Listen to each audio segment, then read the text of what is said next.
ఏంటిది అనుకుంటున్నారా? వైట్ పేపరే. నిజంగా వైట్ పేపర్. ఎందుకు వైట్ పేపర్ చూపిస్తున్నాను తెలుసా?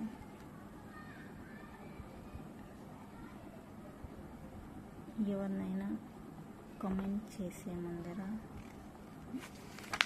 మీరు మొత్తం వైట్ పేపర్ లాగా ఉంటే, ఏ కల్మషం లేని, ఏం రీమార్క్స్ లేని వాళ్ళైతే అప్పుడు ఒకరిని కామెంట్ చేయండి, లేదంటే గమ్మున ఉండండి. మీకు ఏ రైట్ లేదు ఒకరిని కామెంట్ చేయడానికి.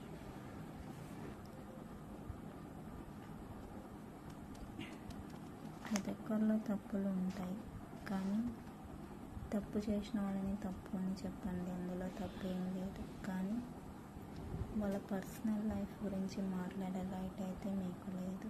అది మాత్రం చూసుకొని మాట్లాడండి. ఎవరి పర్సనల్ లైఫ్ వాళ్ళది. వాళ్ళని ఎగతాళి చేసి మాట్లాడే రైట్ ఎవరికీ లేదు. అది గుర్తుంచుకోండి ప్లీజ్.